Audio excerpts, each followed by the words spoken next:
Zack's Hamburgers, which was the name of my dad's restaurant, is where I almost learned everything there is about working with people. And one particular story comes to mind that really impacted me about kindness. And one of our employees who's been with us for about 2 years, she's an older woman.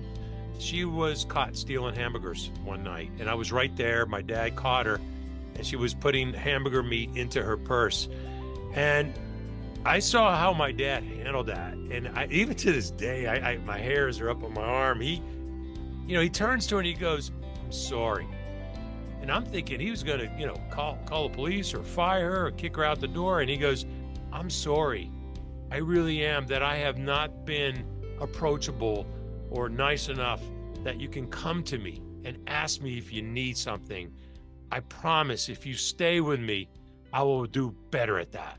Welcome to the Kindness Factor podcast, sharing life-changing personal stories of the transformational impact of deep kindness. Hosted by Dr. Elia, the happiness doctor, and Randy McNeely, the kindness giver.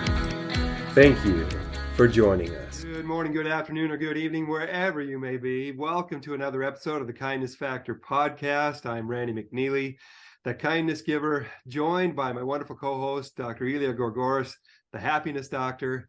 And boy, today I am just surrounded by happy Greeks. We are thrilled to enjoy the opportunity to interview an amazing man named Zack Demopoulos. Now, Zack is coming to us from New Jersey, and I want to share a little bit about Zack. First of all, Zack is the premier caregiver. The man knows what he's talking about when it comes to giving care to people, when it comes to inspiring people and teaching people how to take care of their loved ones, and also inspiring and work with employers to help their employees who are caregivers, who are struggling a lot of time with trying to work and be a caregiver at the same time. Zack has over 36 years of experience working in corporate and small business worlds, mostly in HR.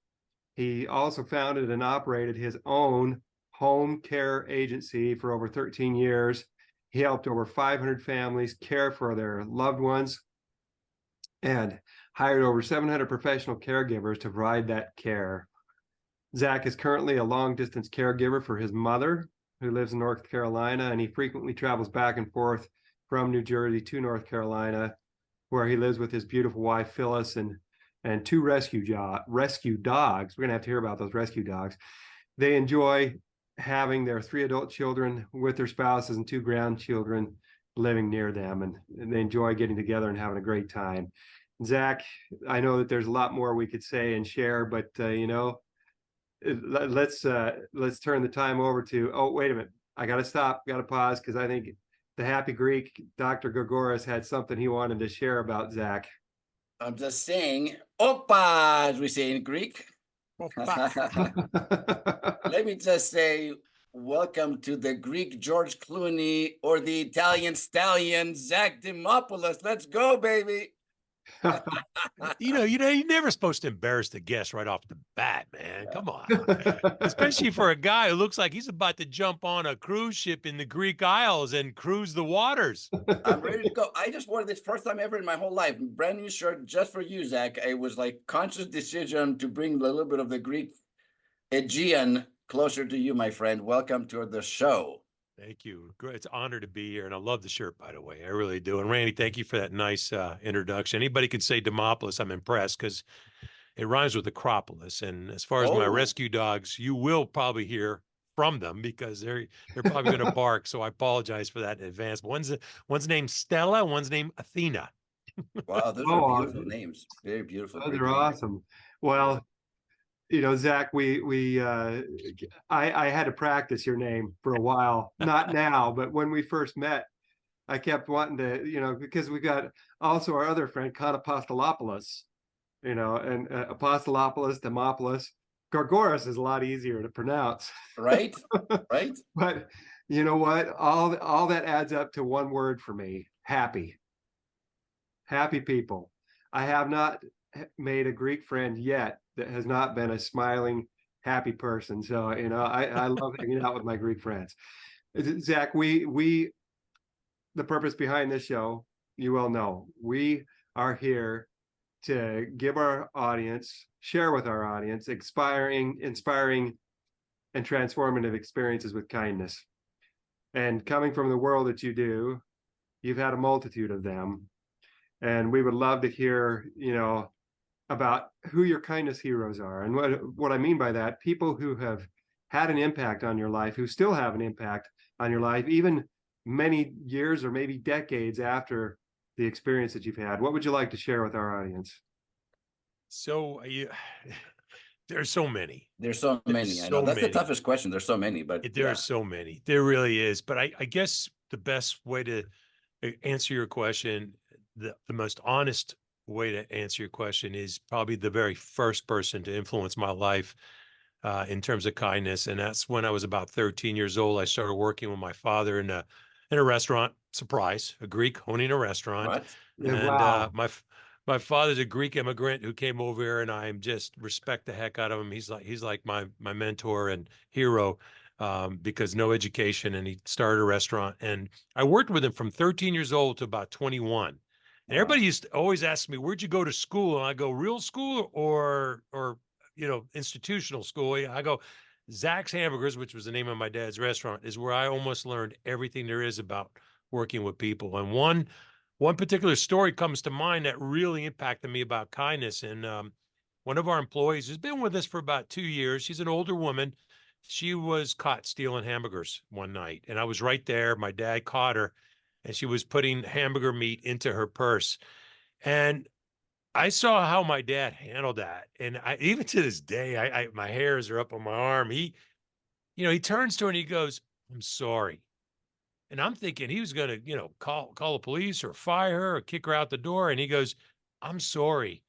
I really am, that I have not been approachable or nice enough that you can come to me and ask me if you need something. I promise if you stay with me, I will do better at that." And I'm like, Wow, wow, what an answer. that experience has stayed with me to this day. And I've applied it to family, friends. I did 13 years in HR. And I can assure you both, gentlemen, every time I had a case in front of me, I always assumed the best. Always. I don't care how much the evidence was there about, wanting to fire someone. I always said, let's give the benefit of the doubt. Let's hear the other story. My wife's famous. She goes, there's two sides of the story, and then there's what really happened. And so we apply that to almost everything. My dad was an amazing man. He passed away in 2011, and many of the life lessons I learned from him, but that one is probably the most impactful. And I hadn't thought about that until you asked me. It's interesting that has and I was probably 14 years old when that happened. It reminds me of Les Mis in some ways. Can't believe you Jean said that. Valjean, getting caught stealing, right? And then the owner saying, "No, no, no, I gave it to him," and transformed his life. Your dad did the same thing with this lady, because it would have been very easy to, like, "What the heck are you doing stealing from me after I gave you a job and now you steal from me?" But rather he turned that around and said, "Man, if I was more approachable, perhaps you would have told me that you needed food for your kids or something at home, that you needed the meat, right?" And She wow, what a She stayed for 15 years and was one of his most loyal employees. And she had about, I think, 6 children at home. And it was just a tough, tough month. And she was just trying to feed them. And she and my dad had an incredible relationship after that. It's amazing. It's a great lesson. I'd like to say I'm making that up, but it's the God honest truth. Well, no, think about what you just shared with us. There were two lives that were transformed, actually three, really. Your father's life got better. The employee, the lady's life was changed because he extended mercy toward her. He extended kindness and mercy and love. And, she recognized in that moment that she had someone who was an advocate for her. I mean, think about it. Your father stepped into the role of a true kindness hero in that moment, stepped into the shoes of a kindness hero, became her advocate, really, set up her path for the next 15 years.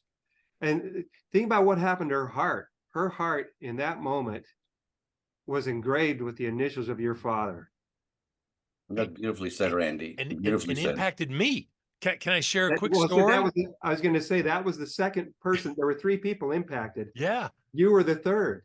Can I, Think can about I, what you just told us. It's how many decades ago was this? Like th- 4 or 5 decades ago, right? I was 14 years old. So that was 1976. Oh my gosh. See, so I mean, think about 48 years. But let 48 me, years. And I then, just thought of this story. If you don't mind, can I share Please, oh, yes. please share another how one. much this impacted me? You ready for this? I just thought of it. In the early 1990s, I was a sales manager for a pharmaceutical company, and I had about 15 sales representatives under me. And we suspected that something was going on with this older gentleman that worked for me, poor performer. And somehow I got somebody sneaked some information to me that he was throwing away controlled substances, which is a really big no-no. And so when I met up with him at his storage units by surprise, I discovered that he was doing that. You know, I did the same thing to him that my dad did to that employee. I turned to him, I said, you know, I'm sorry. Well, I don't, I hope, what have I done to you that I did not allow you to be able to come to me and speak to me and tell me about any issues and challenges? And that man was just like bewildered. And he told me a story. I won't go into it now, but about his daughter and all this stuff. And I got to tell you, I ended up helping this man tremendously just because he opened up and we got him, back on his feet and became a good performer. So it's amazing. I did the same exact thing that I saw my dad do to his employee. It's the gift that keeps on giving, which is both of these beautiful stories. Going back to your dad one more time, Randy, you mentioned that there were three people that were transformed. Oh, your dad, this lady, and obviously Zack at the age of 14 of witnessing that. But I'm wondering if that doesn't extend beyond even the 6 kids of this lady, because Oh my gosh, yes. whether she told him the truth or not, that she was, taking food, stealing food, let's say, to her kids or not, certainly she would have said at some point, because of this man, I have been able to provide for you guys for 15 years and really raise my family. So the blessings extend to all 6 of her kids, at least. She was at my dad's funeral, which was about 12 years after he retired. She was there with 2 of her kids, adult kids. And I got to tell you, my dad, he was a very humble man, but there were over 500 people at that funeral coming and going. And many of them were first, second, third generation employees and customers. It's just the way my dad was. He was just the kindest soul ever. I can't find a relative to say anything bad about him. And Dr. E will tell you that's hard in the Greek culture.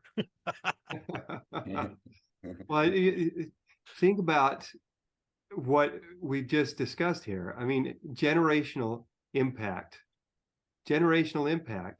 And I can guarantee you that she told her kids about your dad, and that your dad is on a pedestal in their minds. He's a kindness superhero. If because he was willing to do what he did, their lives were totally changed. They didn't go hungry. They didn't have to, their mom didn't have to go to jail or, get prosecuted and all these things that could have led to, who knows what. And what a difference maker. That's the beautiful thing about experiences like that. Thanks for sharing that with us, Zack. So I have asking. one more thing I want to say about your father, Zack, because this story has really just penetrated my heart. I think in life in general, if you have been wronged, clearly, after that, to extend grace to another human being is a rare thing nowadays. People don't extend grace even if they haven't been wronged, let alone, somebody stealing from you and then you choosing to extend that kind of grace and change the path that this lady's life took and how it impacted 6 kids, who in turn at some point will impact more and more. Like the ripple effect of your dad's grace and kindness, just like you did with that other gentleman, in the 90s, and how you changed his life. And then you go into the business of caring for people and caretakers and so on. And this becomes now your legacy. You have your own company and you extend that.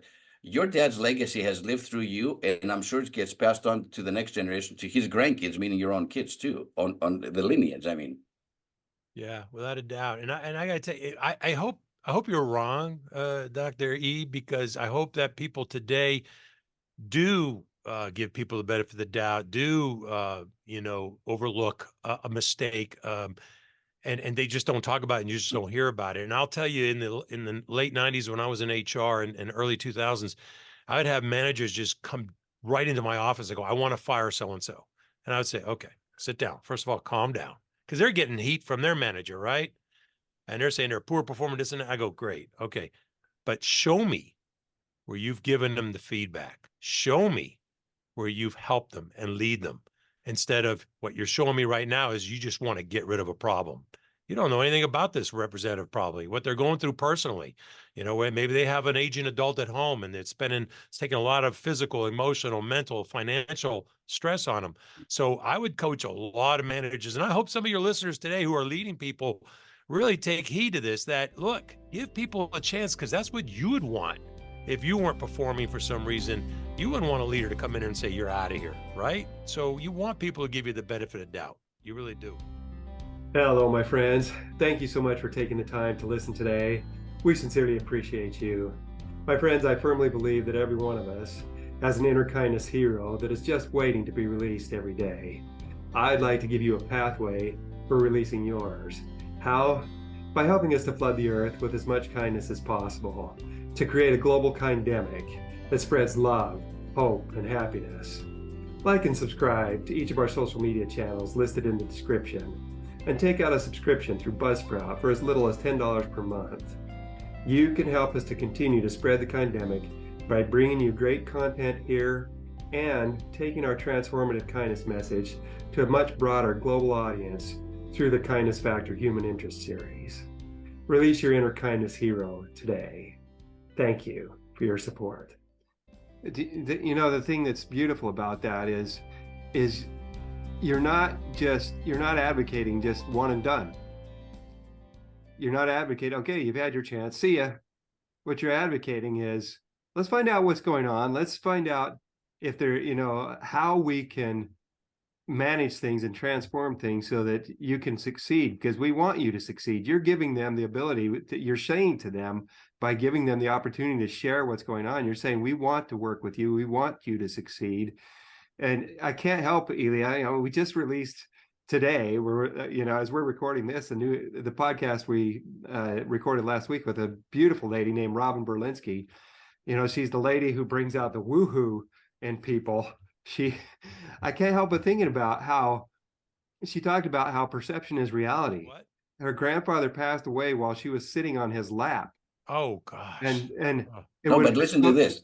It would have been so easy for her family and other people, her family, to let other people drive how she felt. Say, "Oh my gosh, is she okay? So tragic. Are you? So tragic, dramatic." Yeah. But instead, her family chose to say, "But he was given the greatest gift. He had the apple of his eye with him when he passed away. What a gift you gave him by being the apple of his eye and being there for him." That's and awesome. She talked about how that experience, the perception that they gave her, impacted her entire life. And this is the same thing with what you're just talking about. How we look at people, how we perceive people, how we see people, when we see them as people rather than objects, when we see them as human beings who deserve to be valued and appreciated, when we take the time to calm down managers that are angry and upset and want to just fire somebody, that's when we have the chance to have that kind of impact. When we have that perception of them, we can help them to see, hey, I can be different, I can think different, I can do different and become better. I love it. Yeah. One of my best friends who passed away this Valentine's Day, this recent Valentine's Day, he always said, love, love, love, and don't judge. Those go hand in hand. And when I think back to what we're talking about now, and the things that I did, like I used to train a lot of managers to interview. And as soon as somebody walked through the door, that first perception, of course, is important. But what's it based on? It's based on some of your own bias, correct? So what my good buddy Lee and Elia knows this. The Greeks always have a saying when somebody dies to keep their memory eternal. And the way I do it is by always sharing everything I learned from my best friend Lee Silverstein, who died of cancer. But he, I used to tell managers, open your heart. All right. Picture yourself walking through that door, and what do you want your managers to think? Do you want them to think, bad of you, or they want to think positive? And I remember one time this kid walks in, we were interviewing for pharmaceutical sales jobs, and this kid walks in with a McDonald's polo, right? And I could tell the manager that I was training the tone completely changed. He didn't ask half the questions and dismissed him. And the kid left. And I turned to the manager. I go, what just happened? He goes, oh, I'm not going to hire that kid. If he doesn't have the time and the decency to put on a suit and interview with me, I don't want to see him. I said, okay.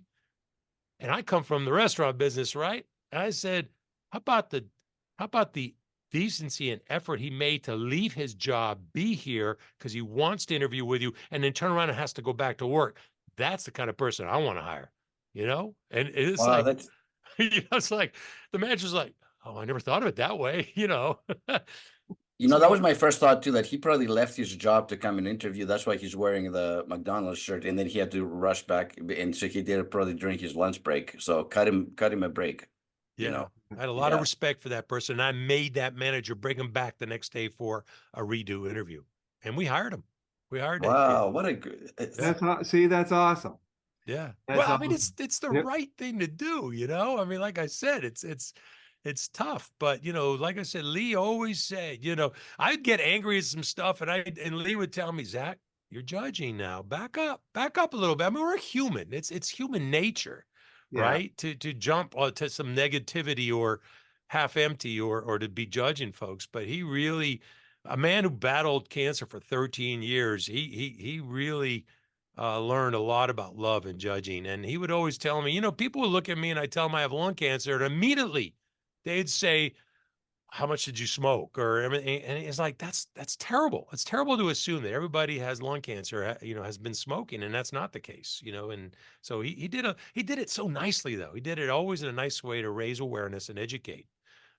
And have conversations. Like, that's why I appreciate what you two are doing, and honored to be here, is because these conversations need to be had and listened to, so that maybe we can encourage other people to have these conversations too.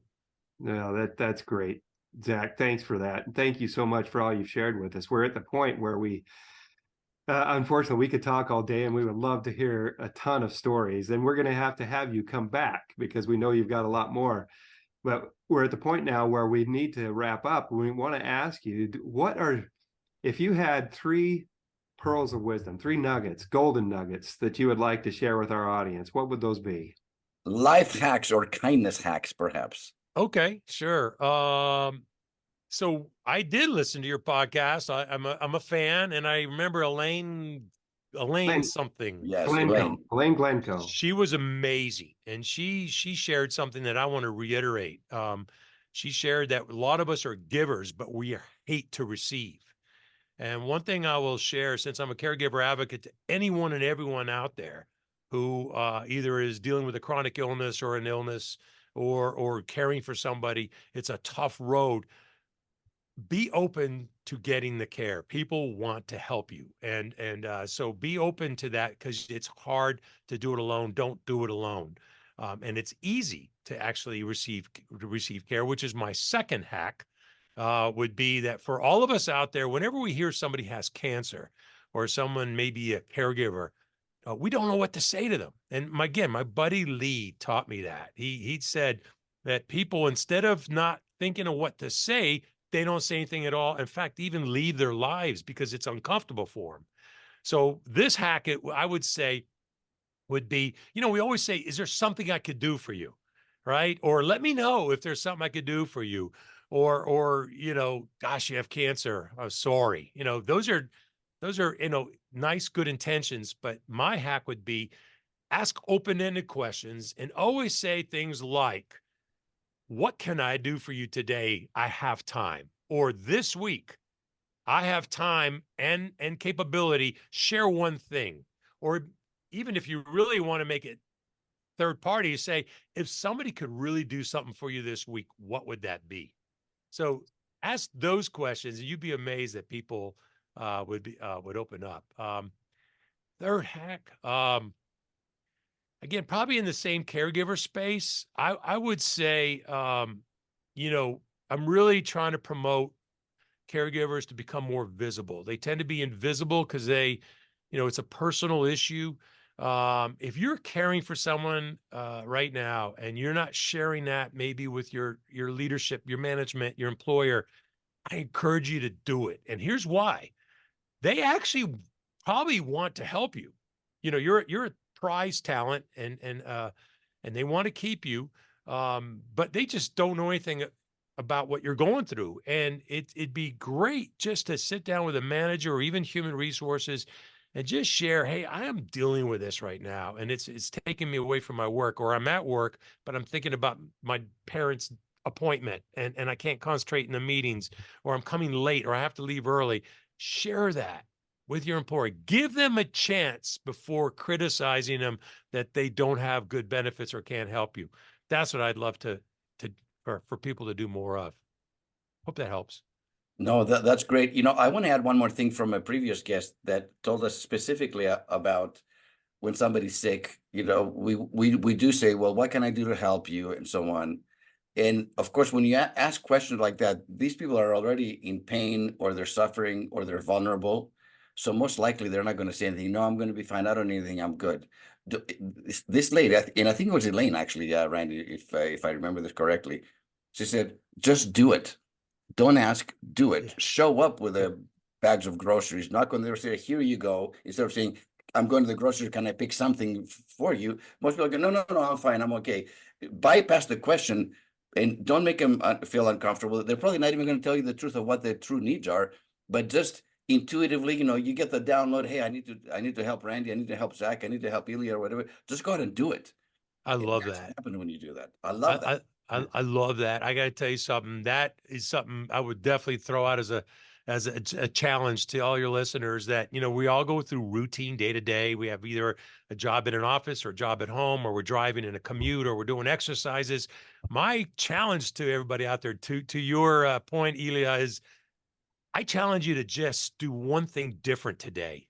Go up to somebody or call them and just ask them that open-ended question, anything. And my favorite would be, instead of saying, how's your week going, say, hey, what's the challenge you've been going through this week? Just open up that discussion. But I challenge everyone. And the reason I say this is there's a woman in my gym. Her name's Virginia. And she always says hello. And I'm not, I'm into my thing, and I got to come out. And I know I don't look like I go to the gym, but I put in 35, 45 minutes. And I finally said, you know what? This woman's being so nice. I'm going to speak to her.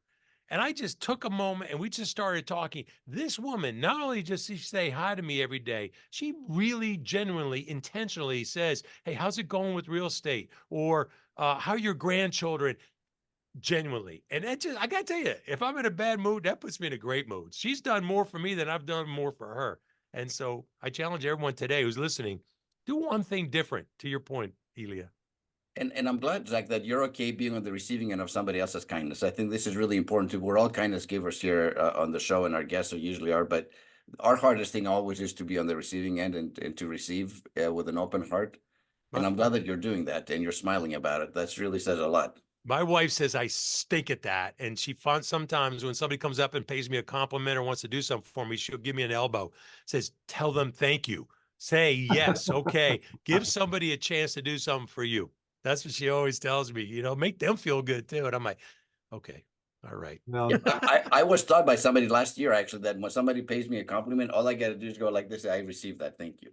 thank you. Yeah. Versus saying, well, no, just kind of downplaying it a little bit or trying to compliment back immediately and so on. She goes, no, don't do that because I receive it. Thank you. And that's it. And I've been practicing that for the last year.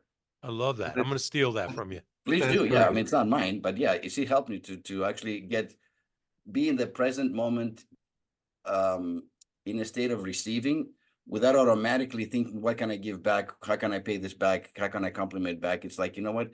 You're giving them a gift when you receive. Somebody went out of their way to pay you a compliment, or Zach, to ask you about your grandkids or about your real estate. Just say, I received that. Thank you. It's a beautiful way to be open-hearted that way. Well, Thank you for that. like I said, we could go for that. talking all day. I know we're over time. Yeah. we need to wrap up, but Zach, thank you so much for joining us today. Thank you for all the great insights and wonderful stories that you've shared with us. And I want to say to our audience 3 things. Take the time to stop and think, what have I learned from this episode today? Second thing, how is it applicable to me? Third thing, what am I going to do? What am I going to do about it? And go out and see what you can do to make a difference in somebody's life today. Oh, and I always do this. I'm ready to jump off, but before we go, Zack, how can people connect with you if they want to connect with you and find you? How can they do that? If you're on LinkedIn, that's probably the best way to connect with me. I do a lot of friend working on LinkedIn, not networking. I love LinkedIn. So Zack Demopoulos on LinkedIn. And you're welcome to visit our website, which is invisibleemployeeadvocates.com. All one word. Wonderful. Thank you so much. What a pleasure to have you, to see your smiling face and your warm heart and your aura, man. You're just a man of kindness and a man of love and so heart-centered human being. I'm honored to consider to be your friend. Great. I'm going to take a page out of your book and say thank you. I've received that. I'm not mocking you. I generally thank you for that. Thank you. You're welcome. Both of you have been just so generous with your time and friendship. I appreciate both of you so much. And thanks for what you're doing here. I love your podcast. Thank you. You're welcome. And thank you again to our audience. We want you to remember another thing during this week. With kindness, everybody wins. Everybody wins. You got to say it, Zack. You get to say it with us. With kindness, everyone wins. That's right. Love it, man. All right. Thank you very much.